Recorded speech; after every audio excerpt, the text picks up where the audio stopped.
One. Oh, there he is. He just walked back in. And I think we're recording now. Recording episode 208 with Dale Comstock, Joe Tedeye, and Don the Pleb. Hey, Don, so you explained to me the last time we were on, but Dale just asked why the flag's upside down, and I imagine it's on Tedeye's mind. And you read my mind last time and answered it, so you're gonna have to answer for them. So fair enough. It is probably the most common question I get about anything. Yeah. For all of time, if you were a U.S. installation, specifically a U.S. military installation, and you were under distress, you just turn the flag that you're broadcasting upside down to let any. You're absolutely right, Don. There it is. Yes, that I have heard of. Well, and I knew that. I just want to clarify that for the people that are out there watching, because there's going to be a lot of people like scratching their head because they don't know that. It's good to know that. Yeah, you got it. And that's so. A fact. That's a fact. When I look around America, I think, we're kind of under distress at the moment. So it seems like a good way to go. Yeah. I remember the first time I saw it, I didn't say anything because I figured, I was like, he's going to explain it. There's no way he's not going to explain it. And then I realized there's like Dale and Tedeye popped in today. I was like, I don't know. I'm such a moron. I figured they didn't know what it meant. And I was like, you're going to have to explain it to them so that they don't rip your head off and or mine. So I forgot about it, Tom, actually. But as soon as he said that, I'm like, oh, shit, that's right. You fly the flag upside down if you need assistance. Yeah. So I guess in the spirit of the commie left and hurt feelings taking over the country, just before this started, Tedeye was body shaming us, saying how he's training for an ultramarathon and calling out us fat fucks. Not you, Dale, me and Don. And yeah. So he's rubbing his dick in our face. So fine. Yeah, dude, that's my next race. And actually, they canceled it for this year, which I couldn't have done it this year anyway. I'm not ready for an ultra marathon, but it's this time next year, and registration is January 1st. And check it out. This is so freaking badass, dude. It's in the Uwharrie Forest. The entire race, all 100 miles, is through the Uwharrie Forest. It's up and down in the mountains. That's disgusting. Dude, that's going to be badass. I can't fucking wait. That's going to be cool. That's going to be rough is what that is. I am by far too fat and at this point somewhat broken for 100-mile runs. Yeah. As Don said, you got 30 hours. You've got 30 hours to finish it. Oh, that's more than I need. But anyway. So I shot a full auto silenced MP5 last night, and I think I still have a patriotic boner. And we were watching a video beforehand. This is going to sound weird, patriotic bonus, but we were watching a video of Dale beforehand, and it's Dale. It's you explaining about like leaning on like the front of your feet and the back, and it's like 50%, 40%. But I didn't think about it, so I took it. In the first video of me firing, I looked like such a fucking bitch. It like flies up, and then finally the guy that was filming was like, "Yo, do the Comstock stance."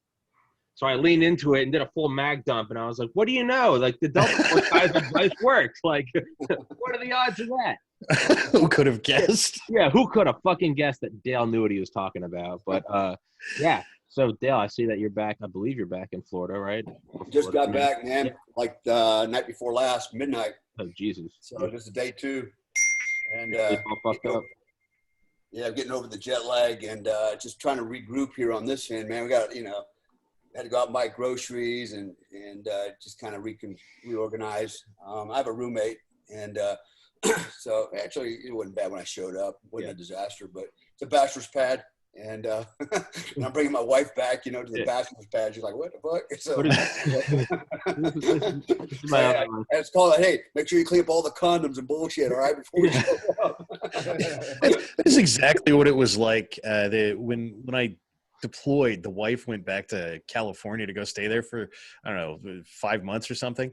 And I got back before she did. She got back. She was like, "Why is the only thing you've eaten pizza and the only thing you've drank beer?" And I was like, "Well, yeah, basically." Oh yeah. Well, yeah, I was in the sand desert. But yeah, dude. So what do y'all think about that harvest? Jesus Christ, I'm having a stroke. That ballot harvesting in Minneapolis. Have you guys seen those videos, the Project Veritas videos? No, I haven't seen that one. Yeah, what the fuck? The Eon Ohm. I haven't seen it either, Tom. Dude, well, so normally their stuff is like undercover, right? This wasn't even that. This was, they got the video from the guy who, his Snapchat, he did a story And he's going, money makes the world go round. Money makes the world go round. It's all about, you got to have money to win a campaign. And he's panning throughout his car, and there's just hundreds of ballots. And he's driving around paying people $200 each. And they got him undercover saying that they're getting money from candidates running for office, We always put him for Ilhan Omar. And this guy just has hundreds of ballots in his car, and nothing's coming from it. Wow. Yeah. It is ridiculously wild insofar as it is so blatant. Yeah. I mean, is there anybody who hasn't watched elections for a lengthy period of time who thought, well, somebody's doing this? Because I don't think there is, right? Everybody in the world has seen something that makes them go, what in the hell? But if you're so flagrant, I mean, the implication there is you think you're untouchable. Yes. And to me, that's the most dangerous part is like, yeah, you think, and there's something is giving you that reasoning that you think you're untouchable. And well, I would imagine hold anybody accountable. Yeah. Nothing. Yeah. And that's why. Yeah. And nothing. So the interesting thing about this is that it's Minneapolis PD investigating this, which is, I mean, come on. Minneapolis that just defunded their cops. Minneapolis that has been having this giant rager about getting rid of what cops are left. Minneapolis that not to speak pejoratively against cops, but they are definitively handcuffed. These are the people that are going to come save us from this. Forgive me if I have my doubts. Yeah. Yeah. And not only that, the guy was saying undercover, he's going, so how do they know who, like, and then they're talking about like paying people to go to the actual voting booths, so not taking ballots, just go to the booths. And they're like, well, how do they know who you're voting for? Like, how do they not know that you're just taking the whatever $200 to $800 that they offer per person? How do they not know that you're just going to go in and vote for whoever you're going to vote for anyway? And the guy gets all quiet. And he goes, they for like the Somali speaking people, they send in a translator into the voting booth with you to help you read. And they go, what about the English speakers? And they go in there anyway to help you. So you have people going into the voting booths next to you going, all right, vote for who you're supposed to vote for. See, the thing about that is it's not even just vote for who you're supposed to vote for. The way that he describes that is that some of the translators just do the voting for you. They just walk up and go, that one, and then tell you to leave. Yeah. Yeah. This is why, as an American citizen, you're supposed to understand English, right? Yes. I mean, that's the whole idea behind it, right? Now we have to have a translator go in. That's bullshit. You see how crazy this has gotten? Yeah. And here we go, man. I think, so everybody thinks I'm bullshit when I say, I came back for a couple reasons. One, obviously, me and Joe have a project we're filming next week. And then, but the other reason I came back was timing was perfect, was the election on November 3rd and the Civil War on November 4th. And I think I'm just being cute. No, actually not. I know you're not. Right? So my wife and I are going through immigration. Actually in San Francisco, the guy was like, okay, so what are you coming back for? I said, well, we live in Bali, but we also live in Florida. And I said, he said, oh, you're on business? I go, no, actually, I said, I'm back, for the election November 3rd and for the ensuing Civil War on November 4th. And he kind of looks at me and goes, come on, man. I go, come on, man. I said, it. I said, we're all thinking about it. I'm the only one who's willing to say it. And he starts cracking up and shit. Goes, yeah, okay, I got it, man. I said, yeah, set my shit so I get to fucking fighting, right? And so he passed through. But yeah, man, that's what's happening, man. That's what's going to happen. Yeah. Here where I live in Florida, what I like is the governor. He just passed a bunch of laws, man. And basically, if you get caught rioting, it's a felony right off the bat, man. And you go to jail, and you stay in jail until your case is heard, right? So, hell, if they round up 500 people, man, just think about the backlog on when you go to see the judge, man. You could be sitting in jail for 6 months to a year, which is perfect, right? You get caught rioting, you go into jail, and you're not getting out, until you've been in front of the judge. Two, it's a felony if you block a road. Right, as part of a protest or riot. Oh, that's good. Yeah, if you come to my state from another state to participate in a riot or or all that shit, it's a felony, right? I mean, it's a list of felonies, but basically all the stuff that's happening in all these other liberal cities and states won't be tolerated here, man. So I don't expect there to be a whole lot going on here, especially where I live in Panama City Beach, Florida. It's demographically 80% conservative. They call it the redneck Riviera for a reason, but it's actually not all rednecks. there are a lot of black people, you know, that live here and come here and visit, and there's no problems here whatsoever. But I just don't see any kind of a conflict here. It would be over as fast as it started, because there's way too many of us that are armed here, not going to tolerate the bullshit. You know, I'm thinking I'm gonna have to go to, like, I don't know, maybe, I don't know, Chicago or vote, you know? I don't know. Yeah. Dale's gonna start a vigilante. My civic duty.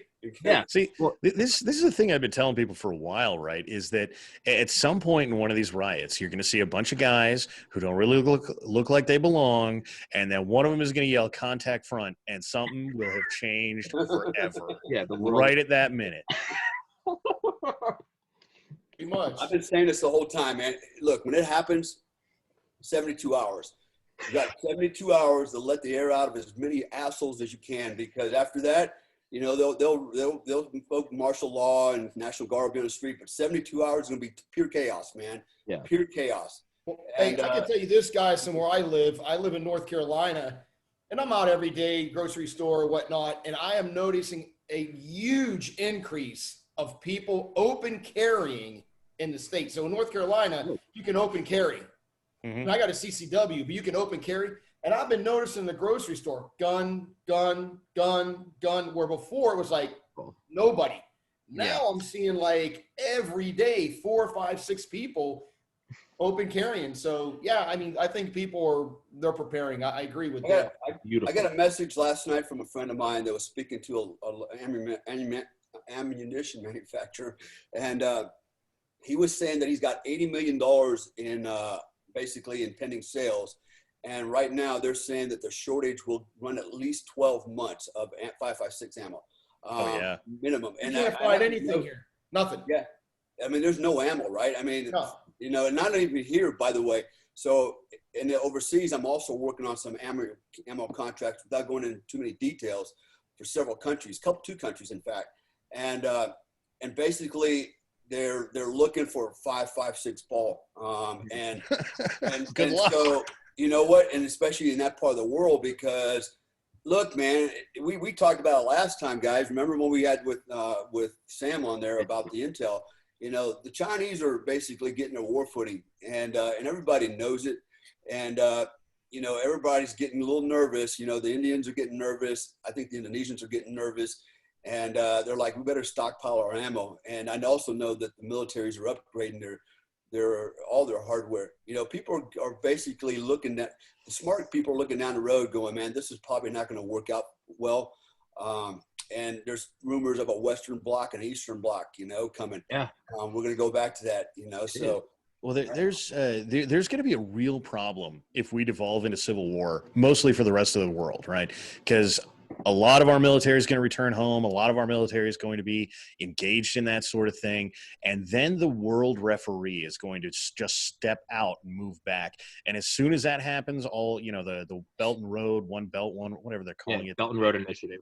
Is going to be, I mean, that's going to have paved the way for China to most of the Eastern Hemisphere do a lot of whatever they want. And the guy with the big stick on the block is going to be gone. That's what I'm saying. The rest of the world there be hoping that we don't all just turn it into whatever it is that we want. Because if we do, you guys are screwed. I keep telling my Indonesian friends, I go, you better hope to God Trump gets elected. I said, because if he don't, this thing is going to go sideways for the rest of the world, man. Just not only economically, man, but the Chinese are all throughout, you know, the Malacca Straits, the entire region there, the Navy. They're building islands. They got boots on the ground, you know, and they're getting ready, man, to basically dominate that part of the world. And once they're in, they're in. I was reading an article the other day where the Japanese and the Indians are, they see the possibilities and what could happen here. So they're starting to assert themselves. The Japanese are starting to, basically trying to influence, some of the, like Indonesia, for example, social, economics, and the Indians are going to the Philippines. Basically what they're trying to do is nudge the Chinese back out and kind of keep them, corralled in China, man, because they see the expansionism is happening, man. It's right at the doorstep. But I think you're right, man. I think once we go kinetic on internally, man, we're going to have a whole lot of interest in going outside our borders, man, and taking control, refereeing, as you said, other world, the rest of the world. So, this is bad, man. This is, people don't get it. And I'm just amazed at how many people out there are clueless, man. What I thought were smart people on the left and the right, friends of ours that, they're like, what are you talking about? Like, what do you mean Chinese with war? What, huh? Yeah. They're like totally clueless, man. It's like, what are you guys doing? Well, that's the thing, because everybody goes like, well, because China's going to declare war on America. Well, probably not. Right? I mean, maybe sometime down the road or whatever. But things right now, if they went out and decided to declare war against the whole world, America in specific, yeah, they'd get mired down. They'd lose. It might take a while, whatever. But if the United States pulls out of we are the UN's big stick, what, the whole rest of the world going to unite and stop China? Because I don't see that as particularly feasible. Yeah. Two things on that, right? So you said something interesting, is declaring war, right? Look, nobody needs to declare war. That's what 20th right? century talk. Right, exactly. It's like, declare war for what? We're just going to do war, and you're just not going to know it, which is going on right now, right? We're in the Third World War. I mean, it's a different type. It's not kinetic, not yet anyways, right? It's a different type of warfare, but nonetheless, it's a global war, man. I believe the Chinese, they did this with this virus on purpose. They released this virus. They don't care about, okay, yeah, we're going to kill a lot of our own people. Actually, for them, with a population over 4 billion people, they could use a little purge. That's probably what they're thinking. We can get rid of a lot of the old, sick, and and dead people. I mean, old, sick, and dead people, right? Well, that's pretty much what they'll all be. But they're looking at trimming their own herd. They don't care about the rest of the world. Look what they're doing now in Indonesia, for example. Infected a bunch of people, and then show up with, "Hey, we got vaccines and stuff. We're here to help you guys," right? I mean, it's like they don't care. So we are in the Third World War. It just hasn't gone ballistic. Maybe it won't. But it is a type of warfare, and it's psychological warfare. It's well played, and we could ultimately lose a lot of shit, because the only reason we're strong is not just because of our military so much. It's because of the economy, our dollar, man. Mm-hmm. Once that goes down, we're done, man. That's our strength, is our money. Well, this is the other thing about what the Chinese are doing, right? Because if you really get into the details of the Belt and Road Initiative, what you find is they go in and they say, yeah, we'll build you some roads and we'll maintain them for you. But the next thing they do is take over communications for the entire country. And for anyone who has ever been near combat, and I just mean near, that radio saves your life 100% of the time. And so it is quite literally, you can't talk unless we say you can, and you can't say anything we don't like. And that is, if you're prepping for warfare, if you're prepping to be able to take over a country, that kind of power over communications is untouchable in nearly any other sense. Yeah. It's Joe. I feel like we're boxing you out. No. I'm listening. I agree with these guys. Look, you got to remember, when you're dealing with the Asian culture too, and everybody knows this, they don't just plan a year or 2 or 3 or 4 out. They're thinking, like, they're business people. They don't think in quarters. No, quarterly. decades. They think 10 years, 20 years. So these are smart people and they're tactically savvy. And I think that, sadly, Americans don't look that far into the future. Everybody's like this. They're looking at the freaking phone, what's going on right now. These people are thinking chess moves ahead of us. Yeah. And that's a very dangerous enemy. Very dangerous. Yeah. I mean, in Brigadier General Robert Spalding's book, Stealth War, he literally talks about, he's like, it's not just that they're beating us at war. It's not just that they've started before we started. And this guy was in Obama's National Security Council, was the briefer to the chairman of the Joint Chiefs of Staff on CCP military movements, and was a B-2 Spirit pilot, and was booted from the National Security Council for bringing up, Don, concerns about China moving in to countries in Europe, or not Europe, Asia and Africa, and installing 5G networks on the notion that they're allowed to control it. He was booted from the National Security Council for bringing that up. Wow. He said in Stealth War, it's not that we're just losing the war. It's not that they've just started and we haven't started yet. They're at war with us, and we don't even know we're at, or the vast majority of us don't even know we're at war. Yeah. And that's what he says. He says it's a beautifully orchestrated game. You have to respect your enemy. And then in the other book, 100-Year Marathon, by former Deputy Secretary of Defense Michael Pillsbury, who worked under Reagan, his book, 100-Year Marathon, he talks about it. Yeah, they started in 1949, and their plan, to what you were saying, Joe, is a plan for 2049. It's a 100-year plan. Sure. They don't look at, I mean, they make moves under the Clinton administration, and they're like, all right, this one's going to like get an ROI in 2031. And it seems forever ago, but now here we are at 2020. It's like they know exactly what they're doing. And kind of like how we knew we couldn't go toe-to-toe with the Soviets, so we started building a bunch of nuclear bombs. We were like, fuck it, we're just going to glass them. They know they'll, what you were saying, they know that they can't go kinetic with us. They can't go toe-to-toe. So what do? Economic warfare.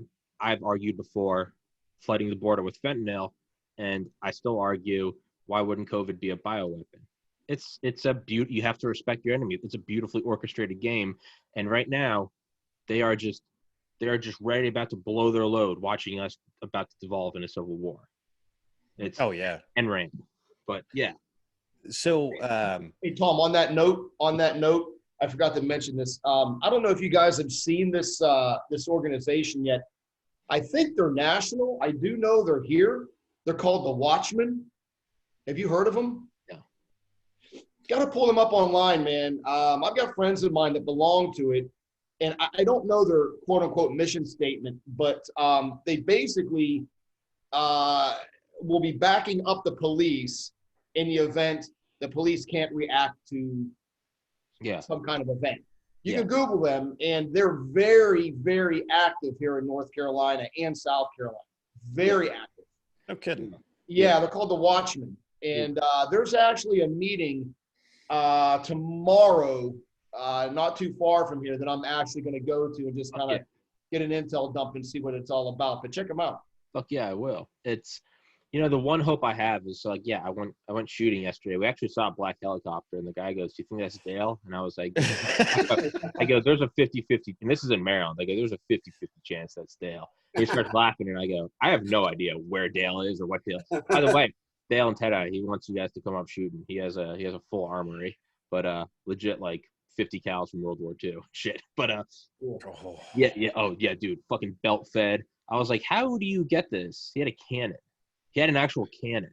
And he was like, yeah, this thing can fucking throw a bowling ball like 2 miles. But point being is, what were you saying? I talked about guns. And I remember the day after I had Dale on the first time, episode 50, so way back in March or something. I remember the next day I spoke to Dale on the phone. We were talking about the Second Amendment. And I remember you said a quote that is one of my favorite quotes ever. But I don't think you were quoting anyone. I think you were just talking off the top of your head. But now I quote it. And you said that the Second Amendment, like civilian-owned weapons, are a lot like landmines. And I was like, in what way are they like landmines? And you said that they're cheap, they're easy to mass produce, and you sprinkle them over an area, and that becomes a denied area for occupation. And I thought about that. Yeah, it was brilliant.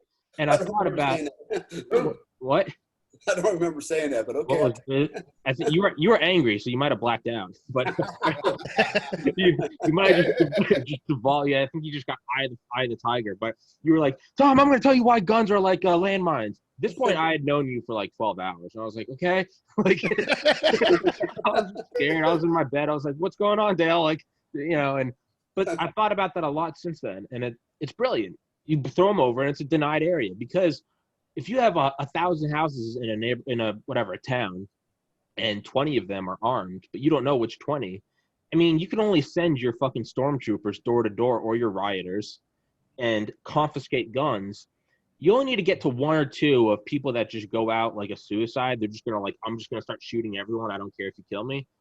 You only need to get to 2 of those 20 houses with guns over the 1,000 houses before the goons who are in charge of confiscating the guns are going to start going, I don't want to knock on this third door. Because my friend just got his head blown off. The guy before him just got his head blown up. Maybe they'll hand it over. Maybe there's no guns. Maybe there's just a mounted belt-fed machine gun looking at the front door. But that is my hope for everything going on right now, is that, like Dale said, landmines. We've been spreading landmines for, 244 years. And that is tend to that gives me a little peace of mind that I think if it does pop off, I think it will be short, like Dale said, 72 hours of letting a lot of air out of a lot of assholes. I hope. But Oh as no, I've proven in this that's podcast, I'm a pussy and an optimist. I'm like, we're all gonna be friends. And Dale's like, lock and load, get clean drinking water, and I'm like, fuck. the 72-hour thing is, and he's probably right. It's going to be, I don't know, somewhere between 24 and 96. 72 seems like a reasonable number to me. But that's how long it's just going to be mayhem, right? Right. And this is a quite clear familiarity with military mobilizations, because that first day it's going to be, all right, how many people can we get? Where can we put them? All these kinds of things. Where is a hot enough place that it's worthwhile to send people to? And then there's going to be about a day of travel. And then there may or may not be anywhere between 1 and 2 days worth of either setup and engagement time, or just things happen in the military, and it's just going to take maybe up to another 24 hours to get everything in place. But during that time, while those things are happening, it's basically going to be cops with 9 mils against trying to put down the mayhem of entire cities rising up. Yeah. That ain't gonna happen. The cops are not gonna do that, man. They're just not. They're gonna get just. I mean, they were pretty much, inert with the riots. I mean, they were totally ineffective, and cops are not, they're not an army. I mean, they're the guys that show up after the crime scene and just happen to have a gun on them for their own protection. It's not to protect you, it's to protect themselves. They are no place to protect us, man. The National Guard won't be able to deploy fast enough. They won't, they're not going to have, their ROE is going to be so confused, like, well, which guys are the bad guys? Because you're not going to be able to discriminate who's right. Who. There's just going to be a bunch of people out there just getting it on, and, I think, yeah, you're right. That's why I said 72 hours. That's probably 72 hours is the time that you're going to have for sure to do what you need to do, I guess. But, before the government, if the government can even get this thing back in control, it'll be a while. And, so it's going to be ugly, man. But here's what I do believe is I think there's enough guys out there that, what's actually scary, now I think about it, is there's a lot of veterans out there that know what they're doing. But I'm starting to, as I'm looking at social media, I'm starting to see a lot of veterans have lost their goddamn mind, man. They're starting to lean to the left. And they're supporting this bullshit. I mean, when you've got veterans, when you have veterans, supporting Black Lives Matter, Green Berets, Black Lives Matter, it's like, are you a retard or what, man? Because you know what? If you Black Lives Matter, okay, that's what they lure you in with. But when you read the charter, you realize it's not about Black lives. It's all about Marxism. It's all about an agenda about destroying the nuclear family and the Western way of life. It's Marxism is what it is.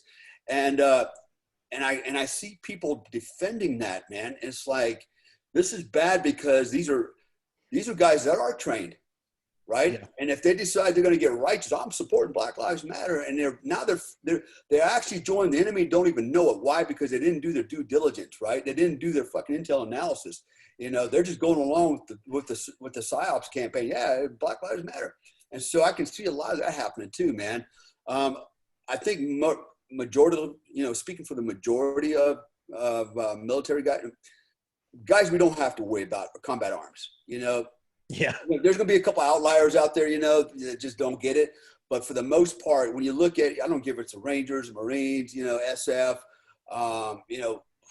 these guys are, 99.9% conservative.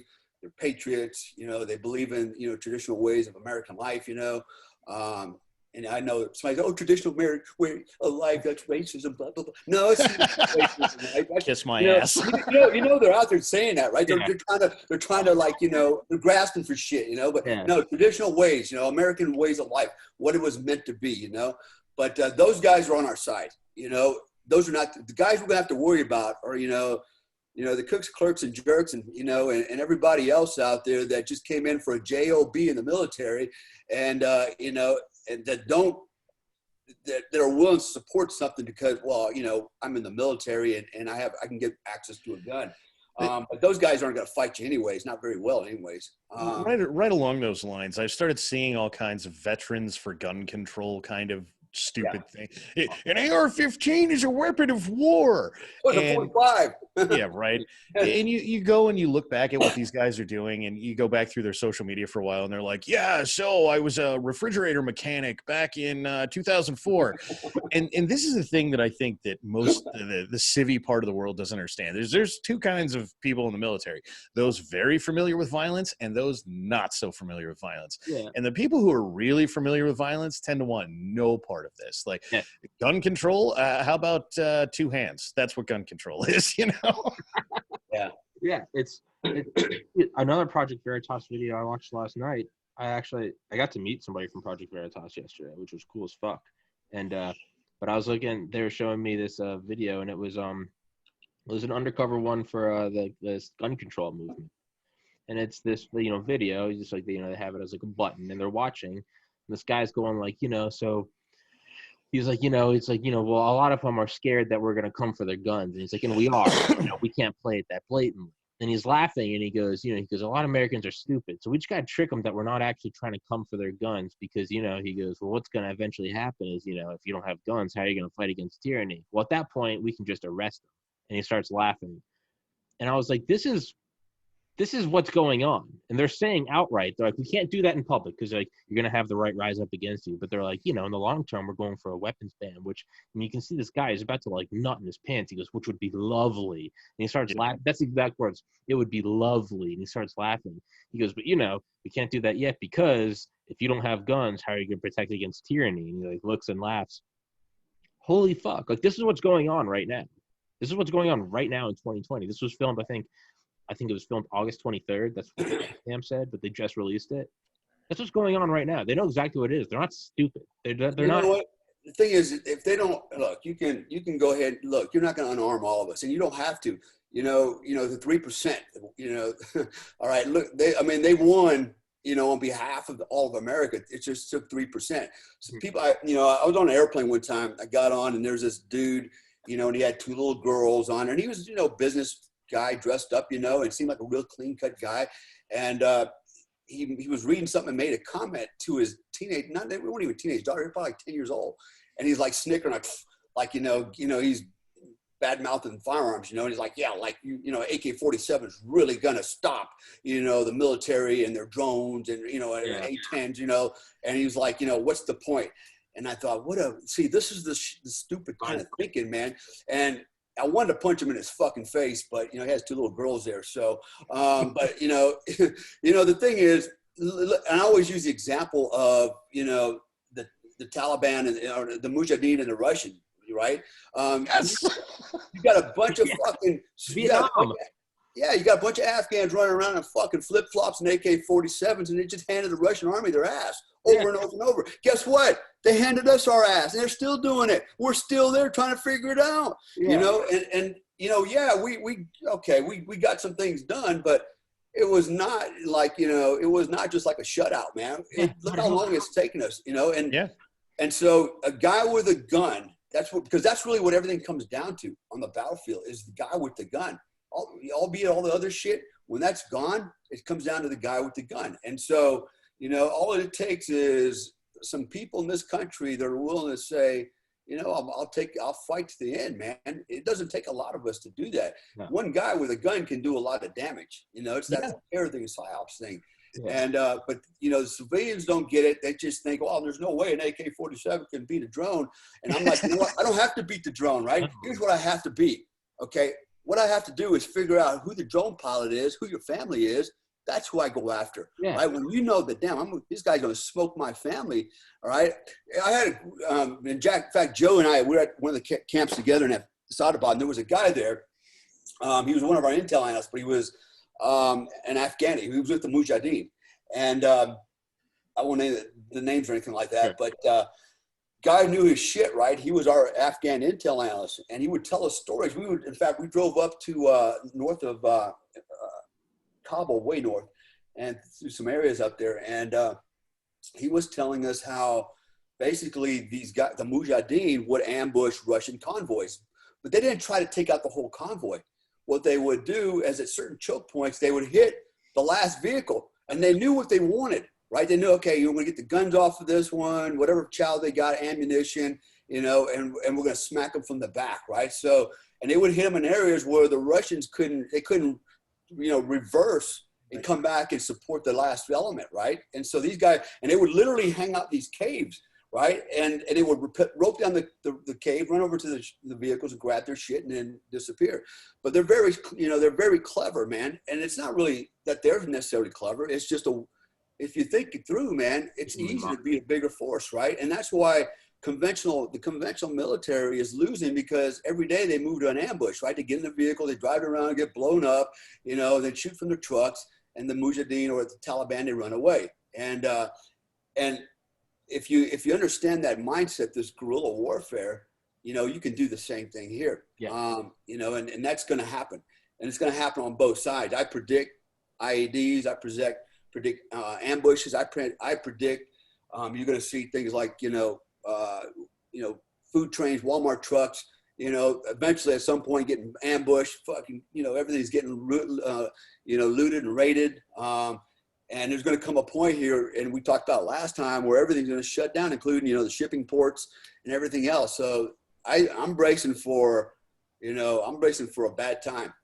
We thought it was bad in COVID. This is just the lead up for, this. It's going to be bad. It's going to be bad.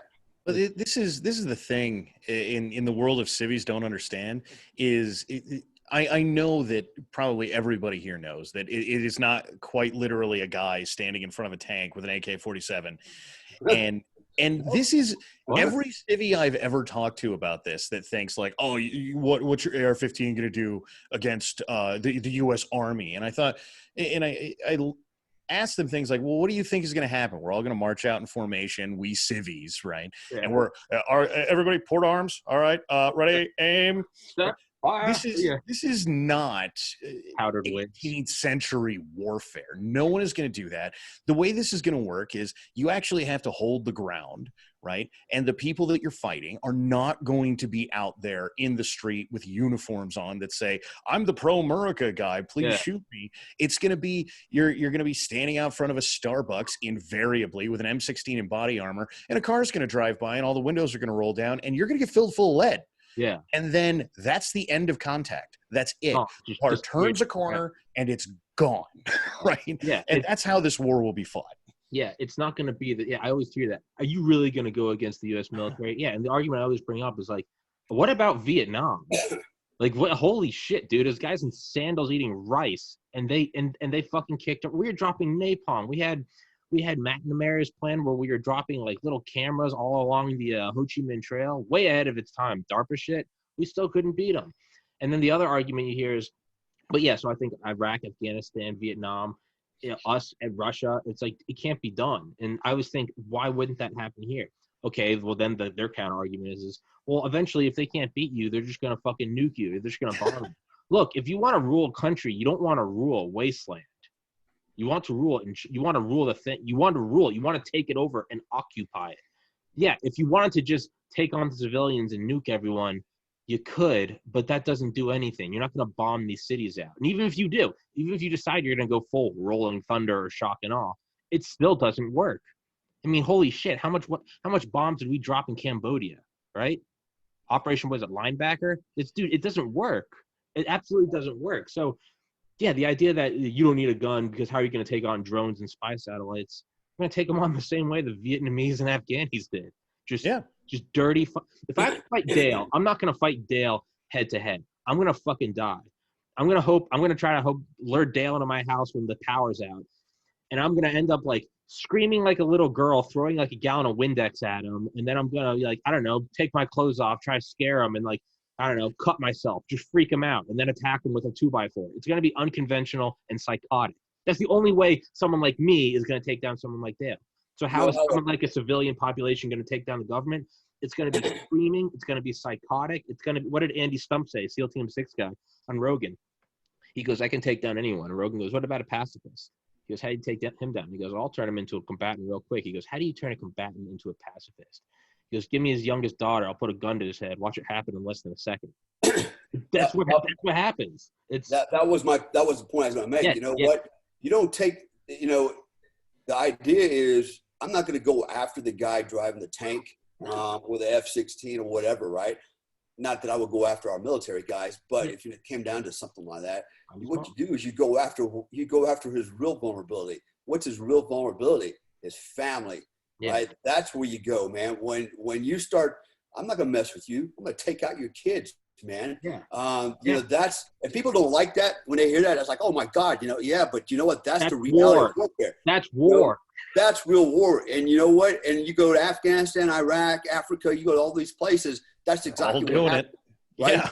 You come back and your village, man, has been completely wiped out. All the women have been raped and had their tits chopped off, and the kids were freaking, slaughtered. That's war, man. And that's what people in this country don't get.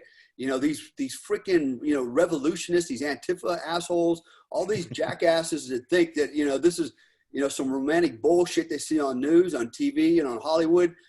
They have no ideas what they're signing up for, because when you run out in the street yelling Antifa and talking shit and I shoot your mother in the face, you're like, whoa, well, that's not fair. You're right, because war ain't fair.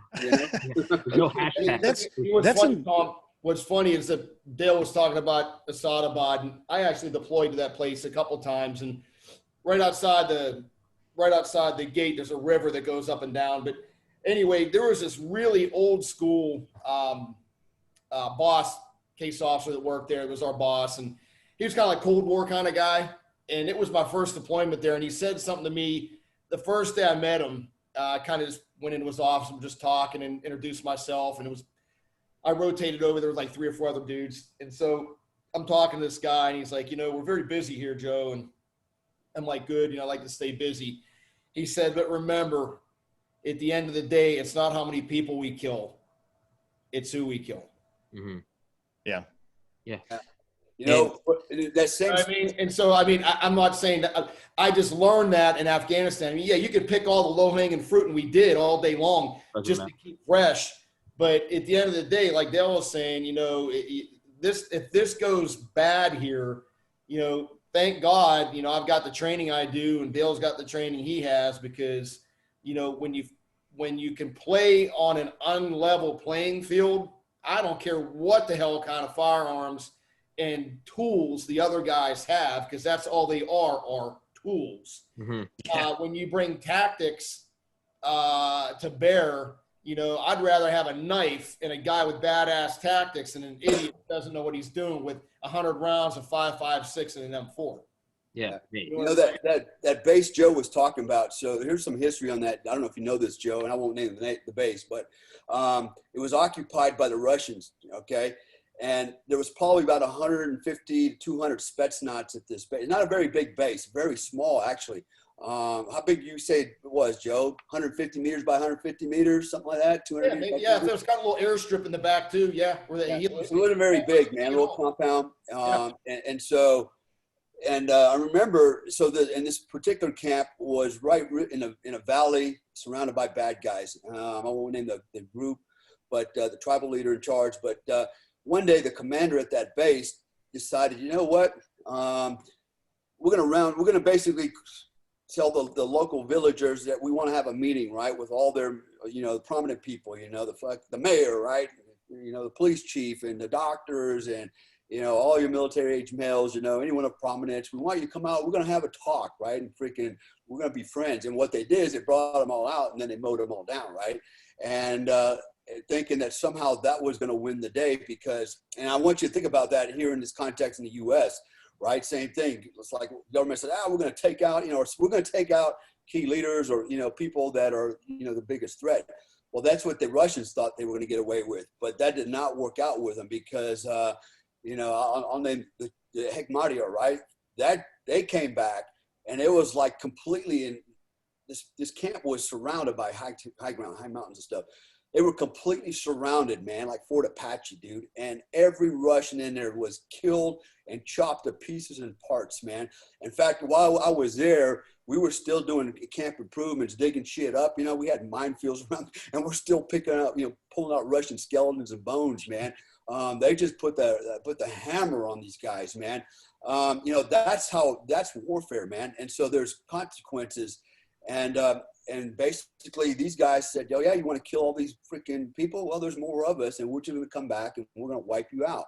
But that's the realities of war, man. And it's not pretty, but the other thing I say too is, if this thing kicks off, I'm not, this is my opinion. All right. If this thing kicks off, I would even if I'm not in charge, I would say this, man, the first people you target are journalists. Anybody with the news, take out the eyes and ears of the opposition, man. Look, they're all liars anyways. They brought us to this point. Yeah. Okay. As far as I'm concerned, and basically deal with those guys, cut off the eyes and ears, man. All the reporting, all the propaganda, eliminate that right off the bat. Secondly, target all the leaders, all the politicians, key leaders in the government, the ones that again have fomented this bullshit, hold them to account. Let's get rid of the brains, the minds, and get rid of the eyes and ears for them, right? And then now it becomes radio silence, right? There's, what's going on? Yeah. And now I think that will be the fastest way to pacify everything and kind of level it off and bring it to a calm. But if you don't, what's going to happen is you're going to have these news reporters on there, CNN, false reporting. They're going to continue to stoke the flames as long as they think they're secure. Nothing's going to happen to them. This is news, man. This is propaganda for them. Politicians are eating this shit up. They're both the politicians, and when I say politician, I have no bones with telling you, I feel like it's just the Democrats. Yeah, there's some shitty Republicans too, but at the end of the day, it's not the Republican Party that's supporting Antifa, the Marxist movement. It's not those guys that are doing that. Look who, I'm not a freaking idiot either, man. All I got to do is watch, and I do my own due diligence. I don't watch the news and collect all my information either. And I believe that at the end of the day, man, if we can hold those guys account right away, those that's responsible, particularly the Democrats and the journalists, I think we can bring this thing to an end fast and probably get this country back on track, man. Those are the enemies of this country, period.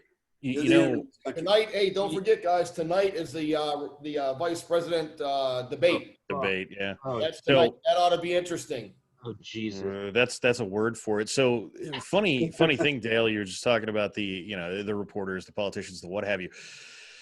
Marx, of all people, as did Lenin, agreed with you. Lenin was of the opinion that you can't really have a revolution with the proletariat rising up because the proletariat get bored. They don't really care.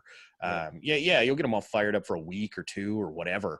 But if you don't have the Maxine Waters, I don't care. I'll just name drop her. I don't mind.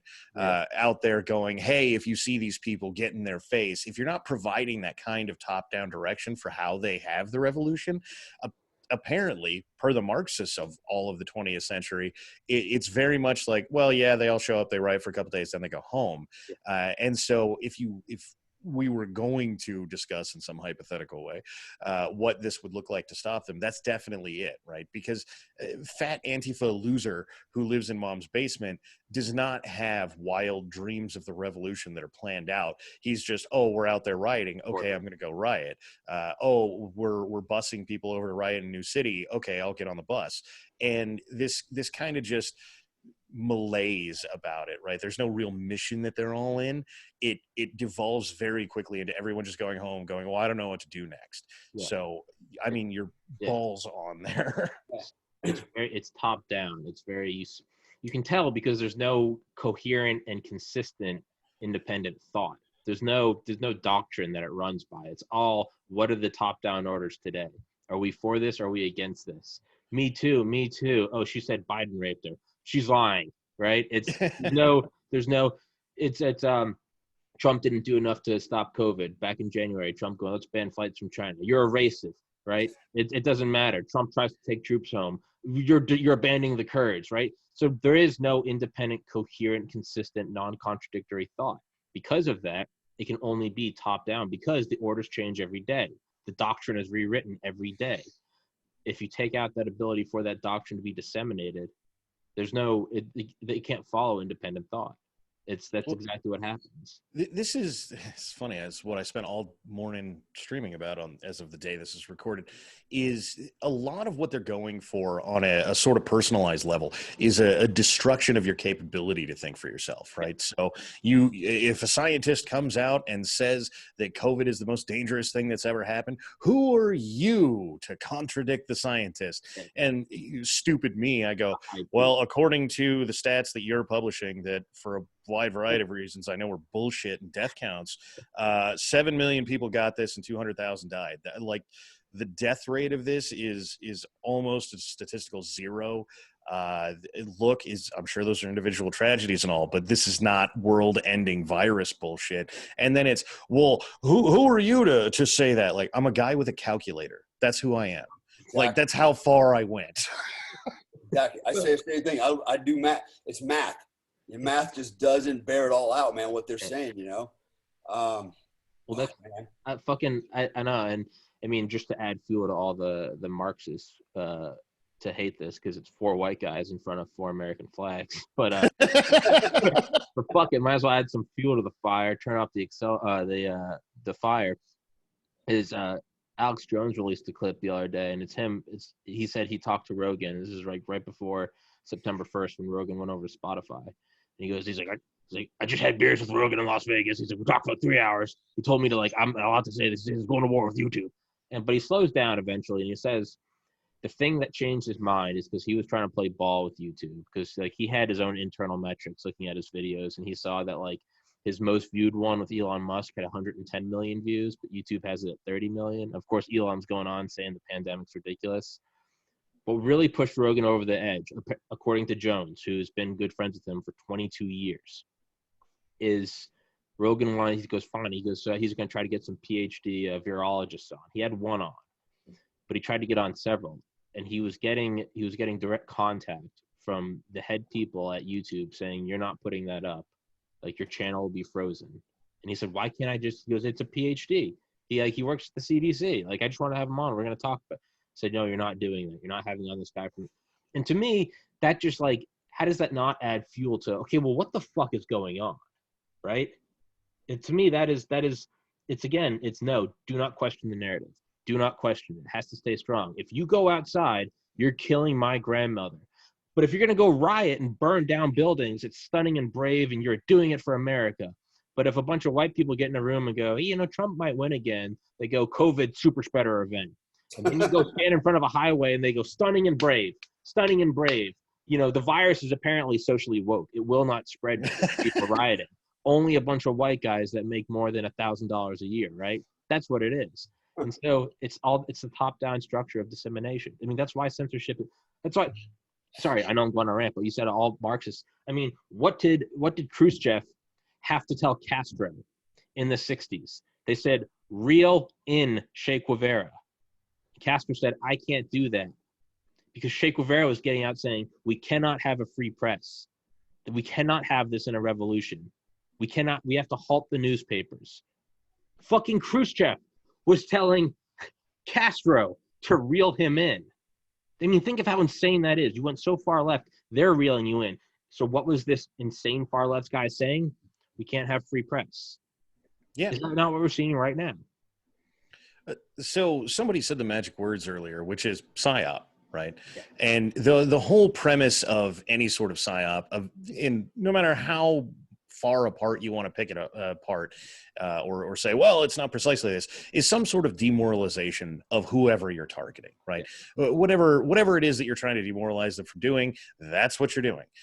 Even if it's just be a little bit slower picking up the rifle or whatever it is, right? In some way you want to impede their motivation to get done whatever they're doing.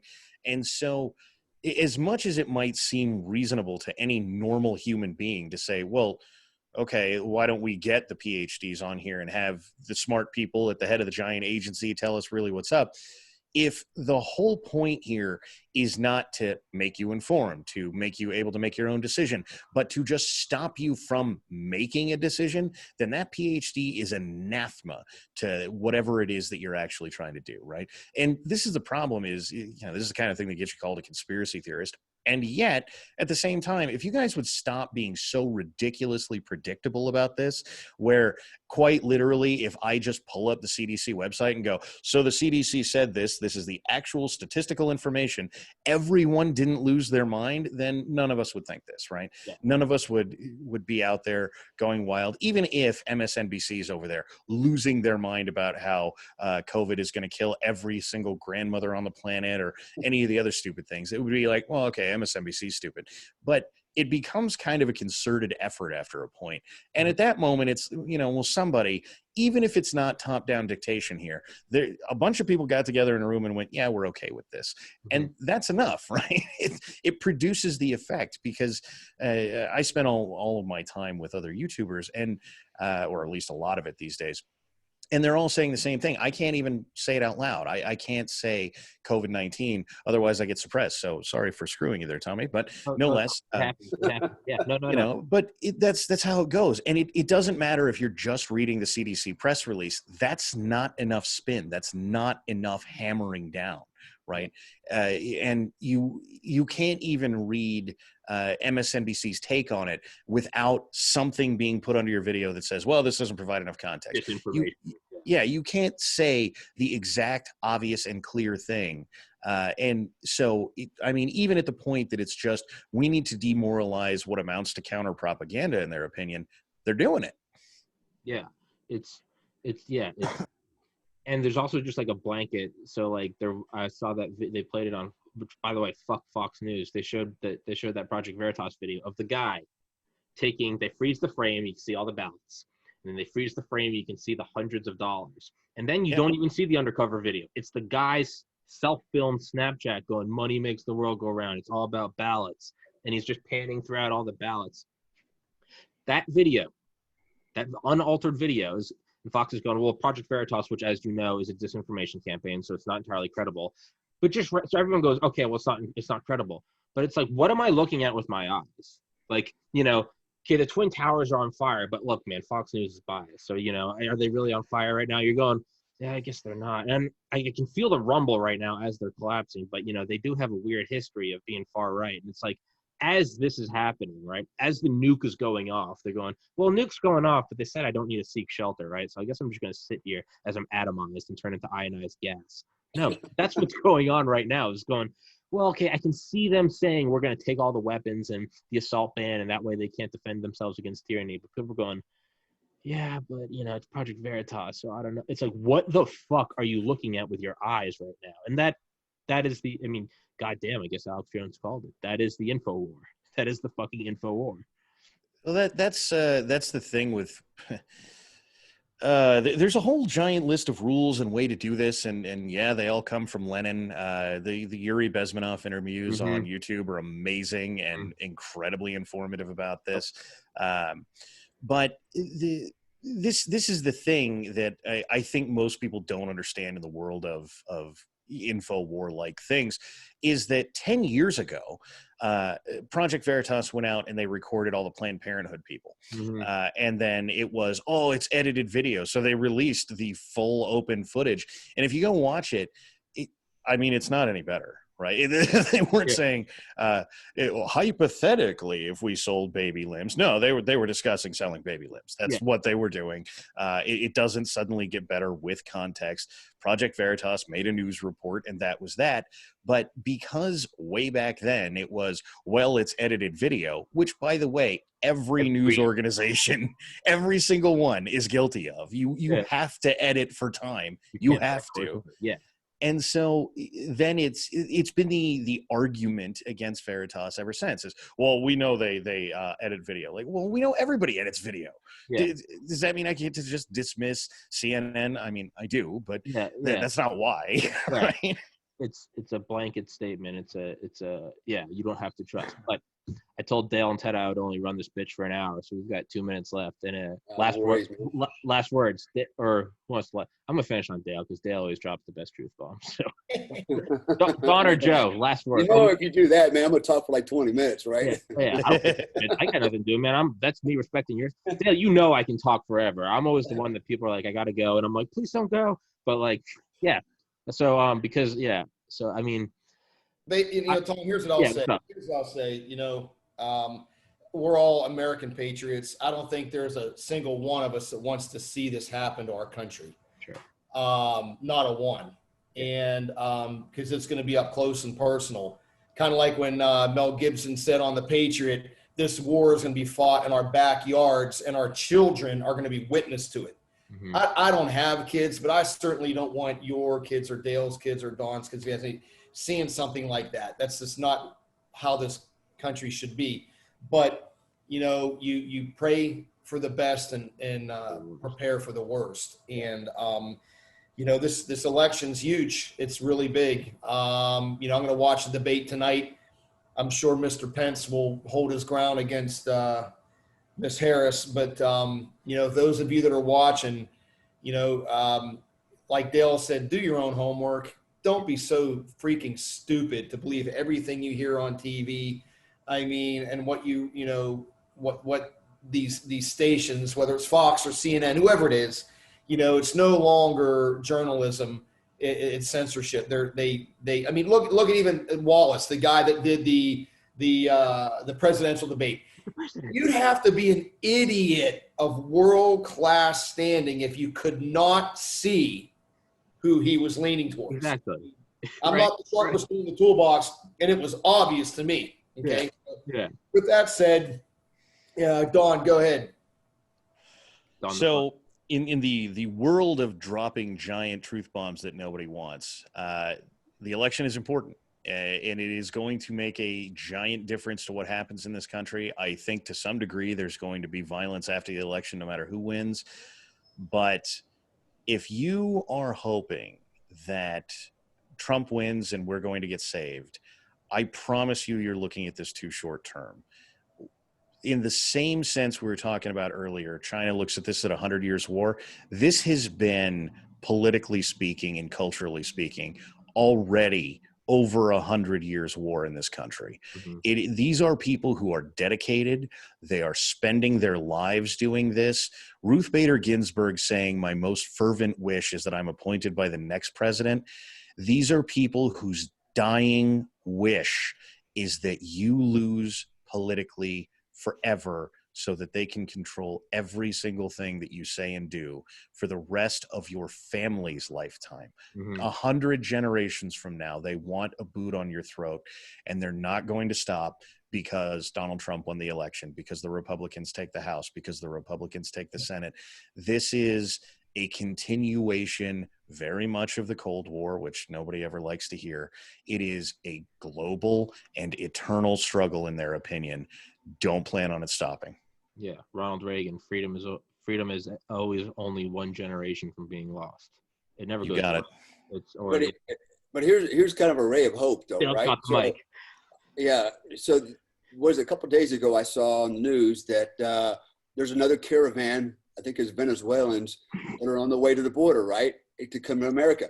And I'm like, so why would you come to America, right? Because actually the rest of the world still sees, America as this beacon of liberty and freedom, right? And they still see it as the best place on the planet to live in spite of what's going on. And maybe it's because everyone is skeptical that or maybe everyone is optimistic that it will turn out okay, right? So everybody still thinks America is great.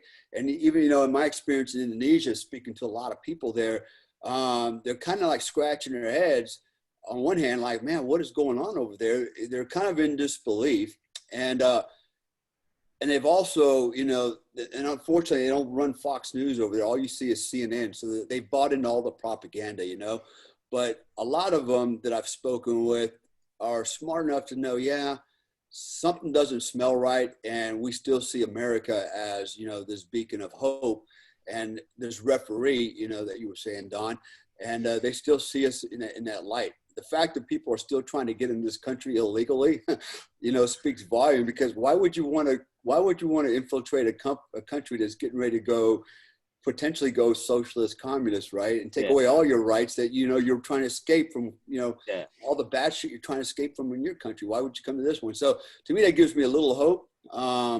But then again, about 95% of the population isn't too smart, No, seriously, about 5% carries the other 95%, 95%. Look, that's why I started out earlier. You know, I go on social media, I'm scratching my head going, man, these are pretty smart friends of mine. I thought they were friends, but smart people. And it's like, they don't get it, man. You know, and I had a guy the other day, I made a comment about the Chinese, the virus, you know, and he came on and he's like, well, he goes, come on, really? He goes, my mother's a Democrat. You know, he doesn't want to admit he's a Democrat, but he's a Democrat. But my old mom or grandma's a Democrat. You're telling me my Democratic mom is conspiring with the Chinese to bring a virus to America to take us down? I go, dude, are you that freaking dense? You know, I didn't say your grandma was one of the conspirators. Yeah. I'm talking about Democratic leadership, right? That are basically the puppeteers, man. And that's what people don't get. They can't think outside. Look, they can't think way outside. They can't even think outside the city limits, man. You know, and so because they've never done anything in their life, they've never experienced the rest of the world, what really goes down in the rest of the world. We've been there, man. You know, I've seen what happens in, you know, Afghanistan, Iraq, and Africa, and all the shitholes I've been to. You know, over 90 countries, man. And I've seen how people are treated. I've seen human rights violation. Well, we would consider human rights violation, but they consider that just normal day-to-day business, you know. Tuesday. Yeah. Yeah, you know, they have no idea. You know, in Hong Kong, I lived there, right? Hong Kong was one of my favorite cities. It really was. Bali, by far, my most favorite place on the planet. But I love Hong Kong while it was still good. But even in Hong Kong, you know, you could walk down the street, because this happened to my wife all the time. She would get rousted by the cops. They would literally pull her over, go through her purse for no reason, and then have her take a urine test right there, piss in a bottle to see if she's on drugs. You know, that's the kind, and that was okay. You could do that over there. You know, think about something like that here in the U.S. You know, cops pull you over, go piss in this bottle, let me check your purse, you know, empty out your pockets for no reason other than I just want to check you out. You know, Americans have no idea how good they have it. But they're about getting on the verge of going to, you know, this new, this Hong Kong version, man. They're about to give up all that shit, you know, and then they're really going to be upset and it's going to be too late. Man, I tell you what, I'm just like, I went out and bought a mask last night. I didn't intentionally go out to buy it, but I was down at the beach with my wife, and we walked by and they had those muzzles.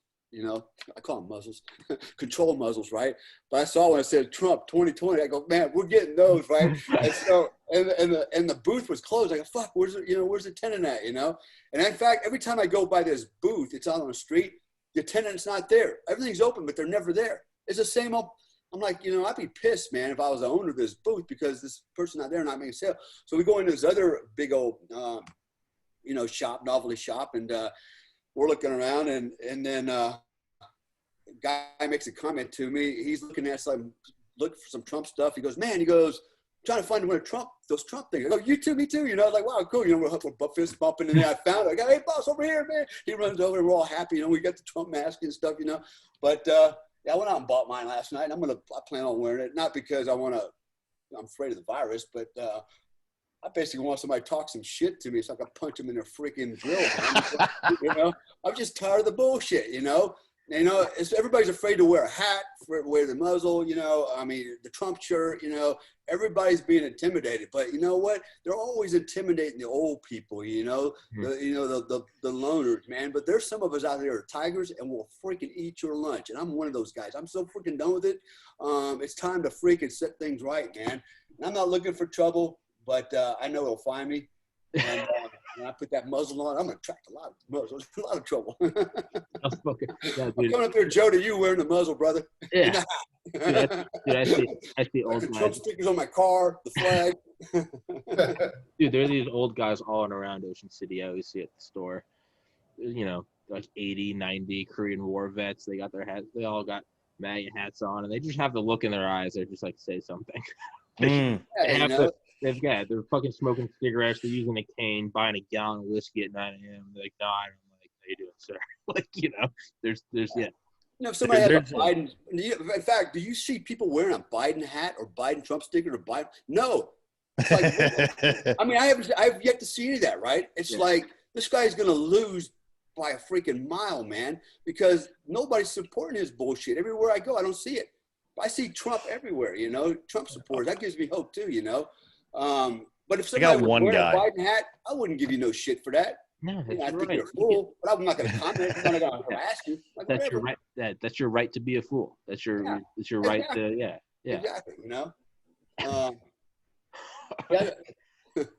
Here in Panama City Beach, man, it's funny. I mean, everybody's got Trump. This is Trump country, man. They love Trump here. All the boats got Trump flags and stuff. Trump this, Trump that.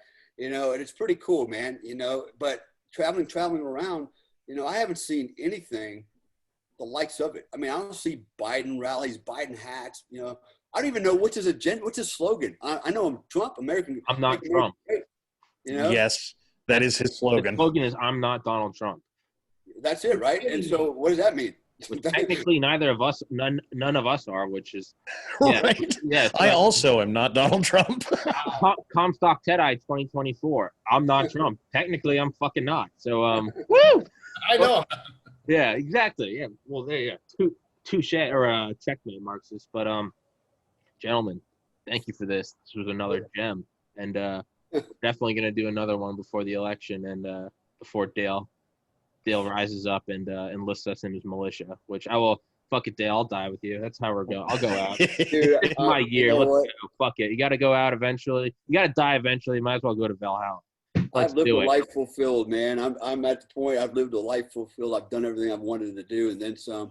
And I have no issue going out there and fighting for my kids, Hell you yeah. know, and everybody else's kids' freedom. You know, I have no problem with that, man. Absolutely no problem. I'm not afraid of it. I'm just not, man. And I will do what needs to be done. I'm just going to sit and wait and I'm going to let the idiots on the left make the decision. They're going to make this decision for me, you know. Yeah.